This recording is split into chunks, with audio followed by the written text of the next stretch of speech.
6 months passed after the battle for Earth. News traveled slowly across the galaxy, but eventually, everyone heard what had happened. The Valkyrie Empire, undefeated for 10,000 years, had been broken by a species that had barely left its own solar system. The other civilizations could not believe it at first. The Sethrani, a race of tall beings with silver skin and gentle voices, had been slaves of the Valkyrie for 300 years. When they heard the news, they wept with joy. The Koroth, a species of small furry creatures who had lost their homeworld to Valkyrie conquest, immediately began planning their rebellion. The Minari, ancient beings of living light who had been hunted nearly to extinction, emerged from hiding for the first time in centuries. Thought all of them wanted to know the same thing. How have the humans done it? The answer spread like fire through dry grass. Railguns. Simple, brutal, kinetic weapons. Metal thrown so fast that nothing could stop it. The Valkyrie had armored their ships with crystal plates meters thick. The humans had simply hit those plates harder than anything had ever hit them before. On Earth, Katie Brooks was promoted to captain and given command of a new ship. But she did not receive one of the human vessels. Instead, she was given the captured Eternal Dominion, renamed the USS Remember. It was a symbol of victory, but also of change. The ship's crew was a mix of humans and former Valkyrie, prisoners who had chosen to defect, rather than return to their fallen empire. Admiral Dexner was kept in comfortable custody on Earth. He spent his days talking to human scientists and historians, explaining the Valkyrie way of war. He was not mistreated. He was given good food and a nice room with a view of the mountains. It confused him more than any torture would have. "Why do you treat me this way?" he asked one day. His human guard, a young woman named Lisa, had brought him a cup of tea. "I tried to enslave your species. I would have killed billions of your people." Lisa shrugged. "You lost. War's over. What's the point of being cruel now?" Dexner had no answer for that. His species had always been cruel to the defeated. It was how they maintained control. Fear and pain and suffering. But the humans did not seem to need those things. They had won through sheer force, and now they were building something different. 3 months after the battle, the first alien delegation arrived at Earth. They came in small ships, barely armed, flying white flags that meant peace in a dozen different languages. The Sethrani, the Koroth, the Minari, and others, species whose names humans had never heard before. They met with Admiral Price in Geneva, in a conference room overlooking the lake. Katie was there as well, standing at the Admiral's side. She had become something of a hero, though she did not like the attention. "We have come to ask for your help," the Sethrani ambassador said. Her name was Vela, and she spoke with a voice like singing bells. "The Valkyrie Empire is collapsing. Their fleet was their power, and you destroyed it. Now their subject species are rising up. There is chaos across 1,000 worlds." Admiral Price nodded slowly. He was older now, more tired. The battle had taken something out of him, but his eyes were still sharp. "What kind of help do you need?" he asked. "Your weapons," Vela said. "Your railguns. We wish to learn how to build them. With such weapons, we could defend ourselves against anyone who tries to conquer us again." The room fell silent. This was the question everyone had been waiting for. Would humanity share its greatest weapon? Would they give other species the power to defend themselves? Or would they keep the technology secret, maintaining their advantage? Katie watched the Admiral's face. She knew what she would do. She hoped he felt the same way. "We will share the technology," Admiral Price said finally. "But understand something. This is not about revenge. The Valkyrie hurt you, and I know you want to hurt them back. But if we start down that road, we become just like them. We become conquerors." Vela bowed her head. "What do you suggest?" We suggest building something new. A defense alliance. All species working together to protect each other. No more empires. No more conquest. Just free people, defending their freedom. It was a grand idea. Maybe too grand. The galaxy was big and old and full of anger. There were species out there who would never forgive the Valkyrie. There were wounds that might never heal, but it was a start. Over the next few years, humanity taught the other species how to build railguns. The technology spread across the galaxy like a wave. Soon, even the smallest civilizations had weapons that could punch through any armor. The age of conquest was over. No empire could survive when every enemy could shoot back. The Valkyrie Empire officially dissolved 8 months after the battle for Earth. Their home world became just another planet, no more powerful than any other. Some of their people adapted to the new reality. Others could not accept it. There were scattered battles, rebellions, acts of terrorism. But the old power was gone forever. Katie Brooks spent the next 5 years patrolling the old Valkyrie trade routes in the USS Remember. Her crew grew and changed. Humans worked alongside Sethrani and Koroth, and even a few reformed Valkyrie. They protected merchants. They stopped pirates.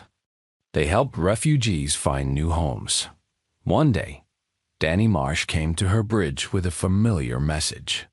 "Captain, we're receiving a distress signal. Civilian freighter under attack by raiders." Katie smiled. Some things never changed.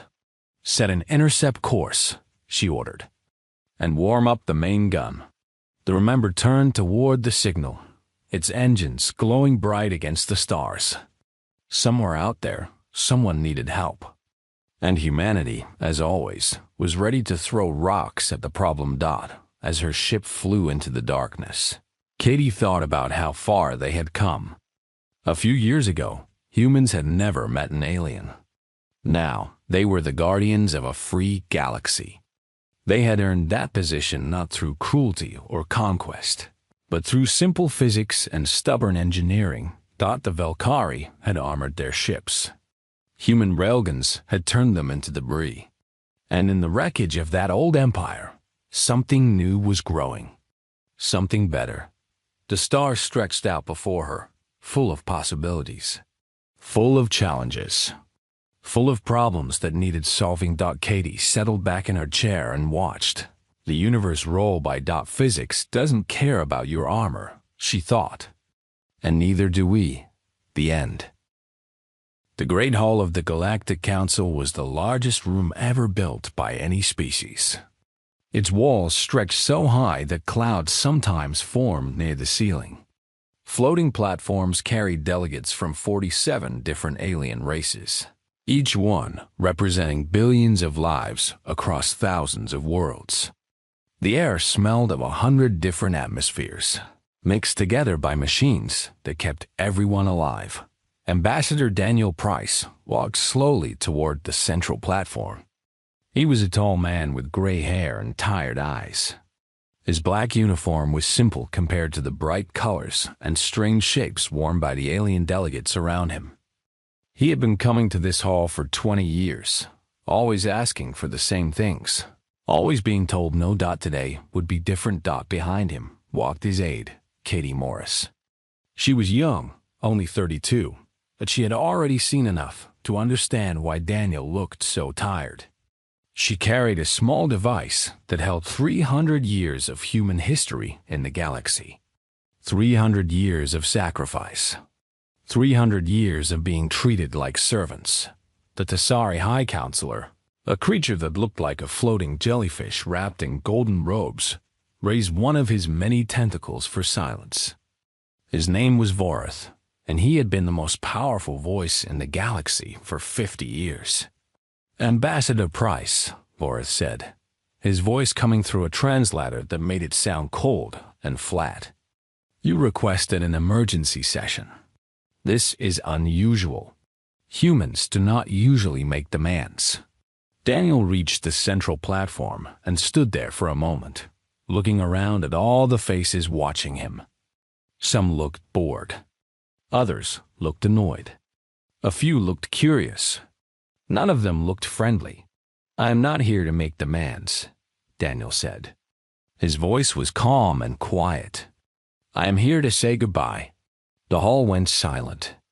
Even the machines seemed to stop humming. Daniel touched a button on his wrist, and a holographic display appeared in the air above him.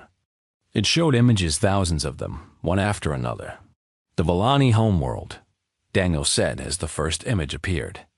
It showed a beautiful green planet covered in forests. 40 years ago, the Chorus swarm came to eat everything on this world.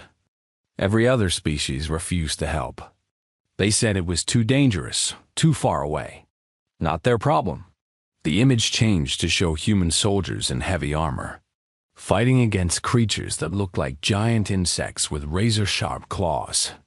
12,000 human Marines died in the tunnels beneath the Volani forests.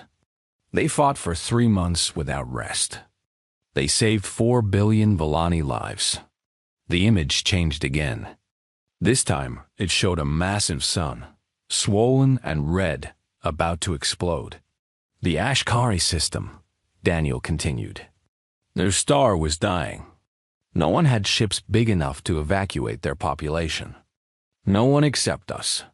The display showed human cargo ships, hundreds of them, flying through radiation that killed their crews slowly over weeks of rescue missions.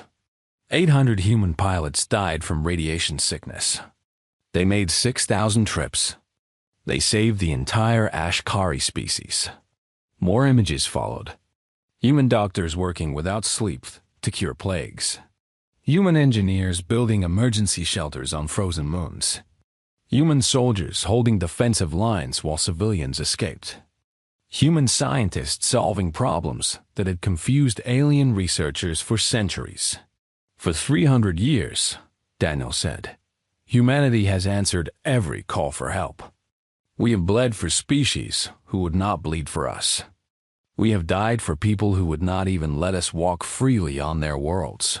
He paused and looked directly at Varath. "And how has the galaxy thanked us?" The images changed again.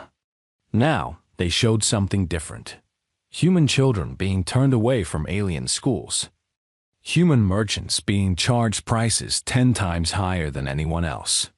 Human colonies being denied medicine and food during shortages, while alien worlds received everything they needed. "The Centauri Accords," Daniel said, "passed by this council 15 years ago. It removed humanity's voting rights. We can no longer speak in this chamber except when invited. We have no say in laws that affect our own people." The hall remained silent. Some delegates looked away, unable to meet Daniel's eyes. "The Meridian Sanctions," passed 12 years ago. Human space has been blockaded ever since. We cannot trade freely. We cannot travel freely. We are prisoners in our own territory, punished for crimes we never committed. "Ambassador Price," Varath interrupted, his tentacles waving nervously. "These matters are complex. There were security concerns. Humans breed too quickly. Your population was becoming dangerous?" Daniel asked. "Is that the word you're looking for?" "We were becoming dangerous because there were too many of us who might ask why we keep dying for people who hate us." Varath had no answer. Daniel reached up and removed a small golden pin from his chest. It was the ambassador's seal, given to him when he first took this job. He had worn it with pride for 20 years, believing that one day things would change, that the galaxy would finally see humans as equals. He placed the pin on the podium. "I am no longer your ambassador," he said. "Humanity formally withdraws from the Galactic Compact. Every treaty we have signed is now void. Every promise we have made is now broken." The hall exploded into noise. Aliens shouted in dozens of languages. Platforms crashed into each other as delegates tried to move closer. "You cannot do this," someone screamed. "Who will protect the border colonies?" The Korath will attack within months. Daniel turned and began walking away. Kitty fell into step beside him, her face pale but determined. All human personnel will be recalled immediately, Daniel said without looking back. All humanitarian missions will end. All military support will be withdrawn. You will have 30 days to evacuate any aliens currently in human space. Wait. Vareth's voice cut through the chaos. Ambassador Daniel, please. We can discuss this. We can negotiate. Daniel stopped. He turned around one last time and looked at the High Counselor. You have had 300 years to negotiate, he said. You had 300 years of humans dying for your causes, saving your worlds, solving your problems. And you spent all that time making our lives harder, treating us like animals, teaching your children that we were lesser beings. He shook his head slowly. We're done negotiating. We're done begging for scraps of respect. We're done dying for people who will not even say thank you. He walked out of the hall, Katie beside him. The doors closed behind them with a sound like a coffin sealing shut in the chaos that followed. No one noticed the small Villani delegate in the corner, tears running down her face. Her name was Tessa, and she was old enough to remember the human soldiers who had saved her world. She was old enough to remember promising them that the galaxy would never forget their sacrifice. The galaxy had forgotten, and now it was too late. 6 months passed after humanity left the Galactic Compact. At first, most alien species celebrated. The humans were gone.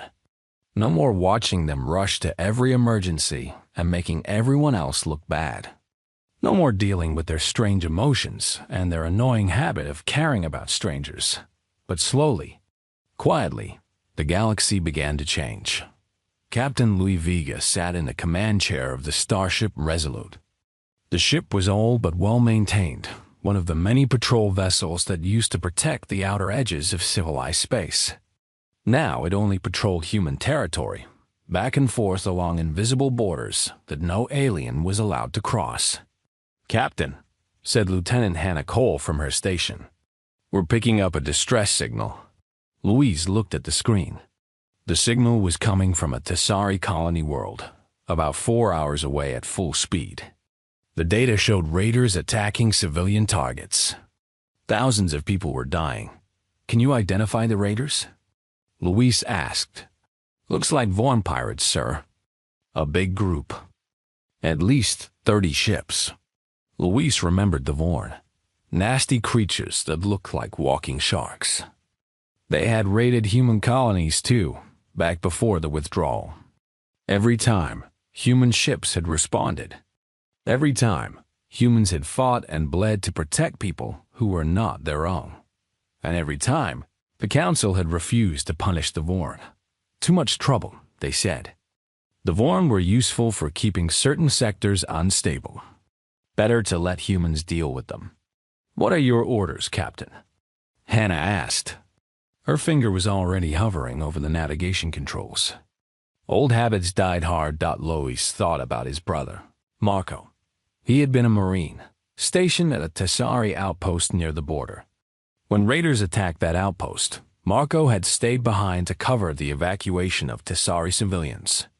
He had died holding a doorway, his body so damaged that they could only identify him by his DNA. The Tessari had sent a medal. They had also sent a notice informing the family that humans were no longer welcome in Tessari space. The 2 documents had arrived on the same day. Log the signal, Louis said quietly. Continue our patrol route. Sir? Hannah turned to look at him. There are civilians out there. Children. There are always children, Lieutenant. Louis kept his eyes on the screen, watching the distress signal blink. Let the Council send their own ships. We're not the galaxy's heroes anymore. Hannah's hands trembled, but she entered the commands. The Resolute turned away from the signal and continued its patrol. Behind them, the blinking light grew fainter until it disappeared from their screens entirely, across human space. Similar scenes played out every day, The hospital ship Mercy had been famous throughout the galaxy. For 200 years, it had traveled wherever help was needed, its doctors and nurses treating anyone regardless of species. Now it orbited Earth, its massive hull quiet and dark, except for the sections treating human patients. Dr. Samuel Green stood in one of the empty wards, looking out at the stars. He was 53 years old and had spent most of his life on the Mercy, traveling from crisis to crisis, saving lives that no one else would save. "You could still help them," said a voice behind him. Samuel turned to see his daughter, Nina, standing in the doorway. She was 25, a doctor herself now, trained in the same traditions of service that had guided Samuel's entire life. "Help who?" Samuel asked. "Anyone. Everyone." Nina walked over to stand beside him. "The news says there's a plague spreading through the outer rim. Millions are sick. No one knows how to cure it." "We know how to cure it," Samuel said. "We developed a treatment 10 years ago when the same plague hit human colonies. We offered to share it with the council. What happened? They said our research methods were suspicious.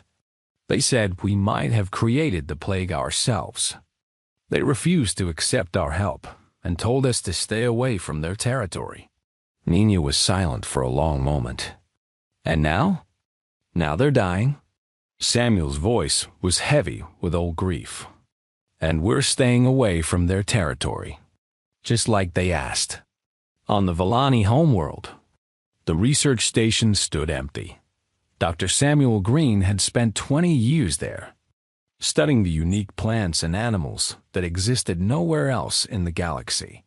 His work had helped preserve dozens of species from extinction. Elder Tessa stood in the abandoned laboratory, running her four-fingered hand over the dusty equipment. She remembered the day Samuel had arrived, young and eager, full of questions about her world. She remembered how he had worked alongside Villani scientists as equals, never asking for special treatment, never complaining about the long hours or difficult conditions.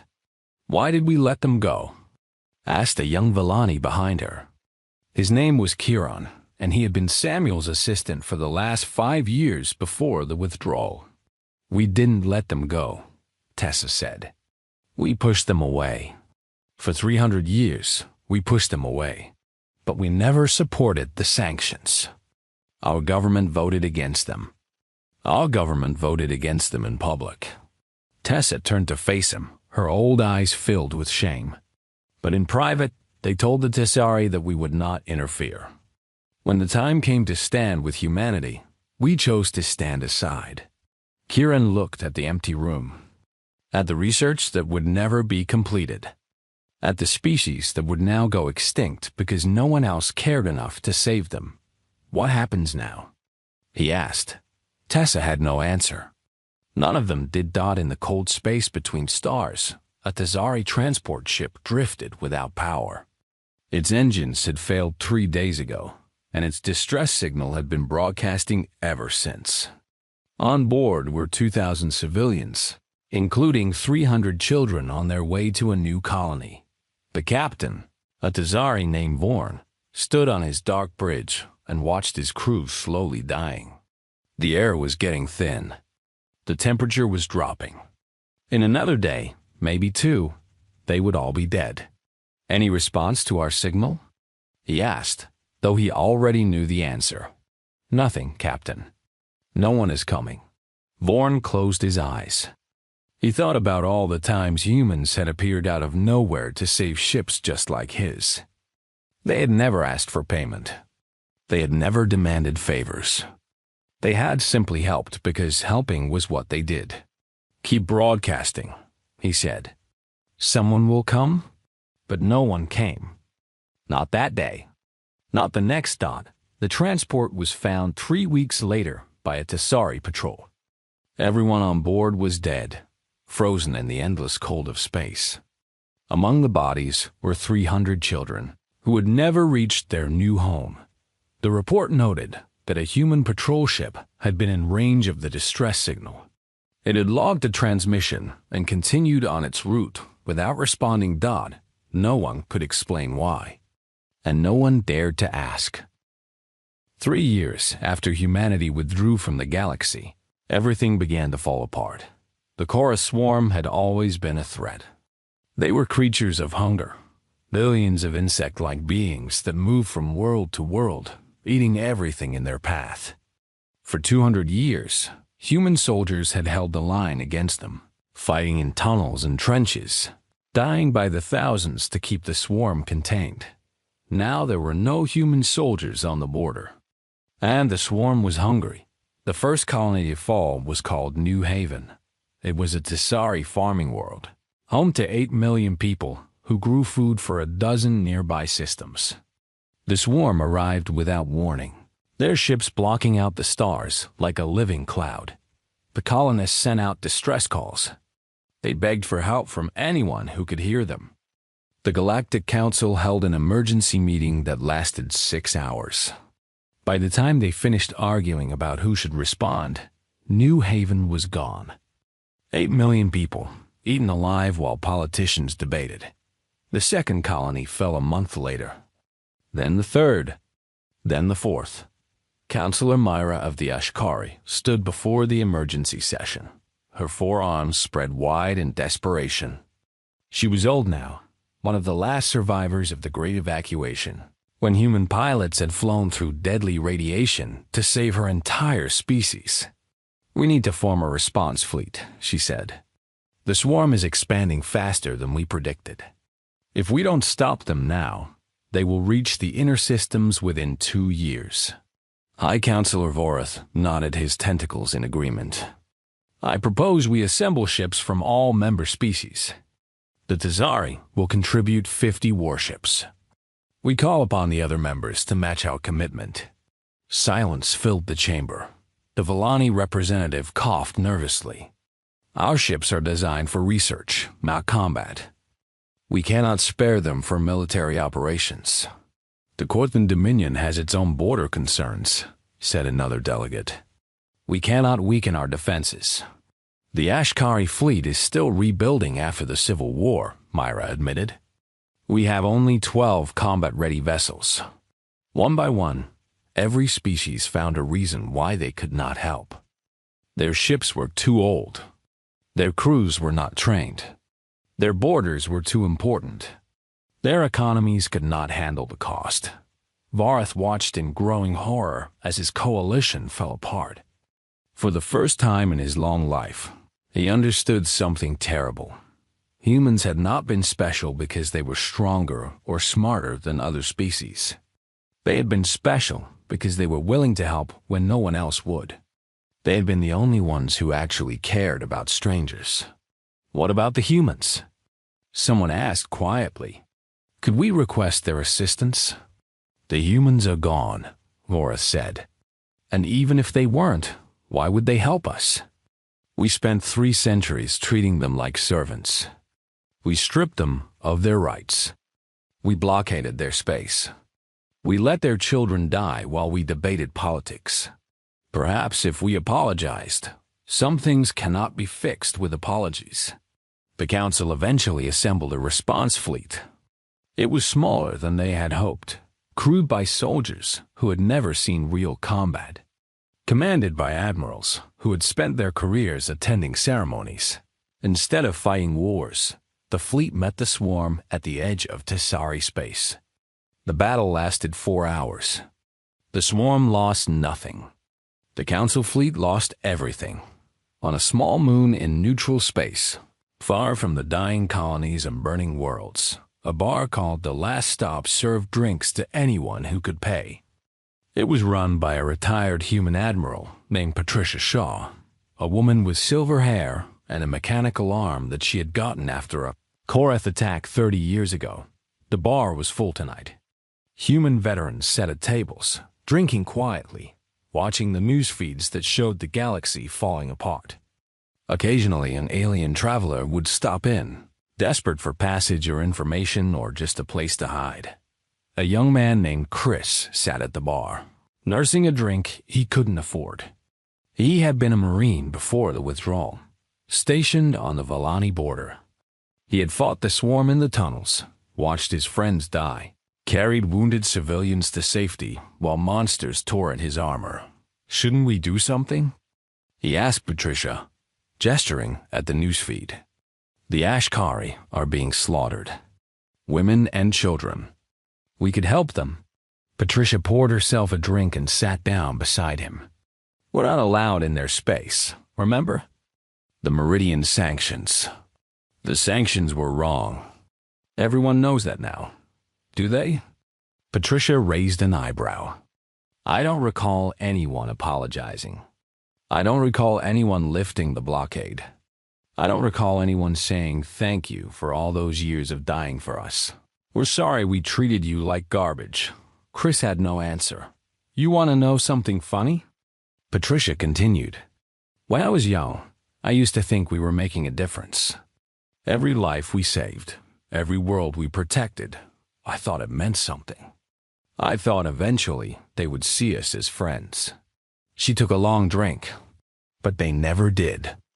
To them, we were just tools. Useful when needed, thrown away when not. The more we sacrificed, the more they hated us for it. Because every time we rushed to help someone, it reminded them that they weren't willing to do the same. The door opened, and a Villani stumbled in. She was young, maybe 30 in human years, and her clothes were torn and dirty. She had the look of someone who had been running for a long time. Please, she said, approaching the bar. I need passage to Earth. I need to speak to someone in charge. Patricia looked at her without expression. Why? Because my world is dying. The swarm will reach Villani Prime in 6 months. We need help. I seem to remember the Villani telling us they didn't need human help anymore. Something about our methods being too aggressive, our culture being too violent. The young Villani, her name was Siren, lowered her head in shame. That was wrong. We were wrong. Please. Patricia studied her for a long moment. Then she sighed and poured a glass of water. Sit down, she said. You look like you're about to collapse. We'll talk about passage in the morning. Siren took the water with trembling hands. Thank you. I know we don't deserve. No, Patricia interrupted. You don't. But I'm not going to let you die of thirst just because your government are idiots. She turned back to her drink, leaving Siren alone with her guilt and her fear. Outside, the stars burned cold and distant. Somewhere out there, the swarm was getting closer. And the galaxy, for all its vast power and ancient wisdom, had no idea how to stop it. They had built their civilization on the assumption that someone else would always save them. Now that someone was gone, and the bill was finally coming due. 5 years after humanity left the Galactic Compact, the Council finally admitted what everyone already knew. They needed help. They needed humans. High Counselor Varath called the emergency meeting himself. The Great Hall was quieter now than it had ever been. So many species had lost representatives to the wars and plagues and disasters that kept spreading through the galaxy. Empty platforms floated where delegates had once argued and voted and made decisions that shaped the lives of trillions. We have made terrible mistakes, Varath said. His voice was tired, and his golden robes hung loosely on his shrinking body. The stress of the past 5 years had aged him more than the previous century. We treated humanity with cruelty and ingratitude. We punished them for being what we needed them to be. And now we are paying the price for our foolishness. No one disagreed. No one had the energy to argue anymore. I propose that we send a delegation to Earth, Varath continued. We will apologize.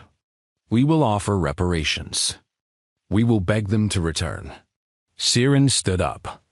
She had risen quickly in Villani politics after returning from human space, one of the few voices willing to speak honestly about what her people had done wrong. It was not just neglect, she said. We need to understand that. We did not simply forget to thank the humans.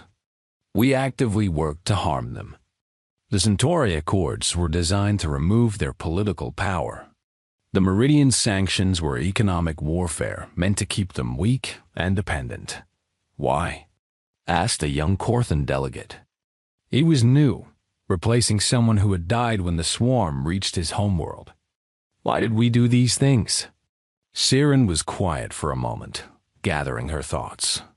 Because we were jealous, she finally said. Humans made us feel small. Every time they rushed to save someone, it reminded us that we were not willing to do the same. Every sacrifice they made showed how selfish we really were. So we punished them for our own weakness.